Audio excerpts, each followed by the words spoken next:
Bonjour à tous et bienvenue pour cette nouvelle vidéo sur les bons étudiants. Aujourd'hui, nous allons voir la septième vidéo dans la playlist probabilité et dans cette vidéo, nous allons voir la loi géométrique. Nous allons voir la définition de cette loi, les différentes formules à connaître et enfin, nous allons voir un exercice très complet, très concret pour que vous puissiez savoir le genre de questions que vous pouvez rencontrer en examen. Donc tout d'abord, c'est quoi la loi géométrique? C'est une loi de probabilité discrète qui modélise l'observation du nombre d'épreuves de Bernoulli identiques et indépendantes devant se succéder pour espérer un premier succès. Pour parler en français et non pas en définition mathématique, c'est en fait une loi qui va vous dire quelle est la probabilité, par exemple, que vous ayez un succès au bout du 10e lancer. Imaginons que vous avez un dé, donc dans l'exercice, ça sera le cas. Vous avez un dé et pour vous, un succès, c'est le fait d'avoir le 6. Et vous voulez savoir quelle est la probabilité d'avoir le 6 au bout du 8, le premier 6 que vous allez avoir. Donc vous lancez le dé 8 fois et la première fois que vous allez avoir un 6, ça sera à la 8e fois. Donc quelle est cette probabilité-là? Donc on veut savoir c'est au bout de combien de lancers, quelle est la probabilité que j'ai un succès au bout de tel lancer. Donc vous dites à votre loi, je veux connaître la probabilité que j'ai mon premier 6 au bout du premier lancer, et ben vous calculez la probabilité pour l'avoir au premier lancer. D'accord? Ensuite, vous pouvez bien sûr changer le nombre de lancers que vous souhaitez avoir. Ensuite, la loi a un seul paramètre. C'est ce qu'on appelle le paramètre P. Et P, c'est la probabilité de succès. Donc dans un dé, par exemple, si votre succès c'est d'avoir le numéro 6, ben, vous avez une chance sur 6. Donc P, c'est 1 sur 1 sixième. Et indirectement, quand vous connaissez, vu qu'il n'y a que deux possibilités, si vous connaissez la probabilité de succès, ben vous connaissez grâce à cette probabilité-là la probabilité d'échec. On n'a plus qu'à faire 1 moins P pour avoir Q. Et Q, en fait, c'est la probabilité d'avoir un échec. Donc, si vous avez une chance sur 3 d'avoir un succès, ben, vous aurez 2 chances sur 3 d'avoir un échec, tout simplement. Et comment on écrit que x suit une variable, une loi géométrique de paramètre P? On l'écrit de cette manière-là, x avec une vague et une flèche au bout, donc suit une loi géométrique avec ce grand G et le paramètre P, vous le mettez entre parenthèses. Ici, ben, vous le mettez avec une valeur. Par exemple, x suit une loi géométrique de paramètres, et ben ici, vous mettez votre paramètre. Soit n le nombre de tirages. La probabilité d'avoir un premier succès à l'épreuve n, donc au bout du nème tirage, ça va s'écrire comment? P de x égale à n. Donc si vous posez la question quelle est la probabilité d'avoir un premier succès au bout du sixième tirage, ben vous mettez 6 à la place du n. P, c'est la probabilité d'avoir un succès. Q, la probabilité d'avoir un échec. N moins 1, ben c'est n, ici si c'était 6, ben ça sera 5. Q à la puissance 5. L'espérance de x quand on a affaire à une loi géométrique, ben ça s'écrit 1 sur p, donc très très simple, très facile. 1 sur la probabilité de succès. Et la variance de x, elle s'écrit 1 moins p divisé par p au carré, tout simplement, d'accord? Donc maintenant, nous allons passer à l'exercice qui, je pense, va vous permettre de beaucoup mieux comprendre cette notion. Donc on a ici une expérience aléatoire qui consiste à lancer indéfiniment un dé non pipé.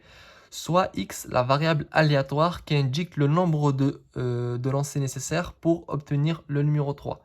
La première question, bon ici ben, la réponse elle est logique parce que la vidéo traite de la loi géométrique, mais on vous demande quelle loi va suivre la variable aléatoire x. Alors ici, vous savez tous que c'est la loi géométrique parce que la vidéo s'appelle comme ça. Mais si vous êtes en examen, quand on vous pose ce genre de questions, moi ce que je vous conseille de faire, c'est deux choses déjà. Bah, déjà de lire l'énoncé, je pense que vous le faites tous. Par contre, il y a une seule chose que peu d'élèves font, c'est de lire les autres questions. Pourquoi? Parce que peut-être qu'ici, vous n'allez pas suivre, comprendre en fait à quoi on s'intéresse exactement dans cette expérience. Vous lisez, vous êtes en contrôle, et donc les petits détails, comme par exemple indique le nombre de lancers nécessaires pour obtenir le numéro 3, ne vous disent pas grand-chose. Par contre, si je dis la question 2, à la question 2, on me demande de calculer la probabilité d'obtenir le numéro 3 pour la première fois au 12e lancer. Là, normalement, ça devrait faire tilt. Et vous devez vous rappeler de cette vidéo déjà que vous avez regardé pour comprendre cette loi et de votre cours. Vous savez que lorsqu'on s'intéresse au nombre de lancers nécessaires pour avoir un succès et à la probabilité que celui-ci soit réalisé, ben c'est la loi géométrique. On s'intéresse à la probabilité d'obtenir le numéro 3 pour la première fois au 12e lancer. Donc lisez bien les questions parce que parfois la réponse est juste en bas. Et ici en fait, vous avez vraiment, c'est comme si on vous disait, ben, c'est la loi géométrique en bas. Donc, en haut, vous écrivez quoi? À la question 1, vous dites que x suit une loi géométrique. Et là, le paramètre, c'est quoi? On vous dit que avoir un 3, c'est un succès pour la personne. Donc, et avoir un 3 dans un D non pipé, donc vous avez un D à 6 faces. Quelle est la probabilité d'avoir un 3? Donc, c'est le succès, c'est 1/6. Et là, on a répondu à la question 1. Donc, ça veut dire que x suit une loi géométrique de paramètre 1/6. Donc, pas la peine d'écrire toute une phrase, vous écrivez juste ça. Et ça suffit. À la question 2, on vous demande de calculer la probabilité d'obtenir le numéro 3 pour la première fois au 12e lancer. Donc, si c'est le 2e lancer, donc déjà, il faut commencer à écrire ça. P égale grand X égale, dans la formule, j'ai N. Ici, N, je vous rappelle, c'était le nombre de tirages qu'on fait. Ici, on vous dit que c'est au 12e lancer. Donc, vous écrivez 12. Ensuite, à la formule, on vous dit que c'est P fois Q. P, c'est quoi? C'est 1/6. Q, c'est quoi?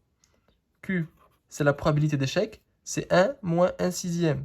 Donc, ça fait 5/6. Fois 5/6 à la puissance n moins 1. N, c'est 12 moins 1, 11. Et là, si en contrôle, on vous dit que vous avez droit à la calculatrice. Dans ce cas, vous écrivez ça à la calculatrice et vous le faites. Vous trouvez un résultat qui est égal environ à 0,02 et un 1 après. Par contre, si on vous dit vous n'avez pas le droit à la calculatrice, vous vous arrêtez là. La réponse, elle est juste. Parce que faire de tête ce calcul-là, c'est pas possible. D'accord? Donc, si on vous donne la possibilité d'avoir une calculatrice, bah, vous donnez la valeur. Sinon, vous vous arrêtez là et vous avez la bonne réponse. Le correcteur sait très bien que vous savez taper sur une calculatrice, ça. C'est la méthode qui compte. Ensuite, là, on a déjà répondu à la première question. On vous demande de calculer l'espérance. L'espérance de x, quand on a affaire à une loi géométrique, il n'y a rien de plus simple, c'est égal à 1 sur p. C'est égal à 1 sur 1/6. C'est égal à 6. Plusieurs fois, on me demande en commentaire ou par mail la signification des choses. Par exemple, l'espérance, c'est quoi sa signification? C'est quel est l'espoir en fait que j'ai d'avoir... L'espérance, c'est l'espoir d'avoir le 3 au bout de combien de lancers? Ben, c'est 6, ce qui est logique. Vous avez un dé à 6 faces. Donc normalement, vous allez obtenir à chaque fois un 3 tous les 6 lancers. Je ne sais pas si vous comprenez ce que je veux dire. Ouais, mais c'est l'espoir d'avoir... Quel est l'espoir d'avoir un 3? Normalement, c'est au bout du 6e lancer à chaque fois. Parce qu'il y a 6 valeurs possibles.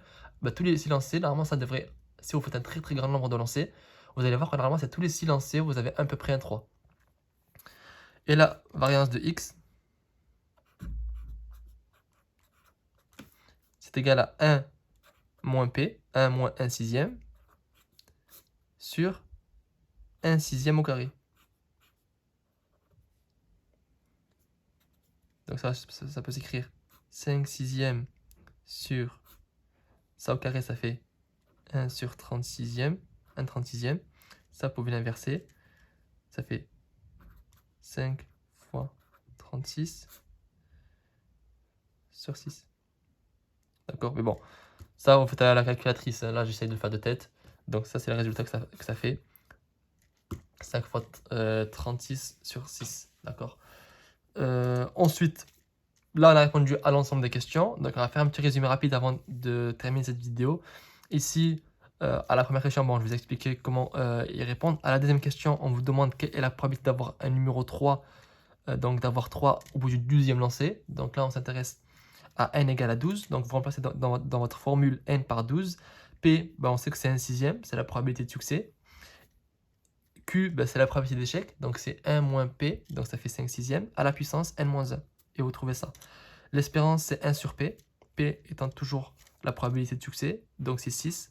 Donc normalement, l'espoir, c'est d'avoir un 3 au bout de 6 lancers. Au bout de 6 lancers, normalement, vous avez un 3.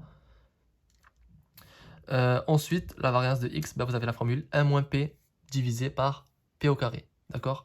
Donc je vous remets cette feuille-là si vous voulez jamais la prendre en capture d'écran pour que ça puisse vous servir pour vos révisions. Et pour ma part, je vous donne rendez-vous dans une très prochaine vidéo sur les bons étudiants.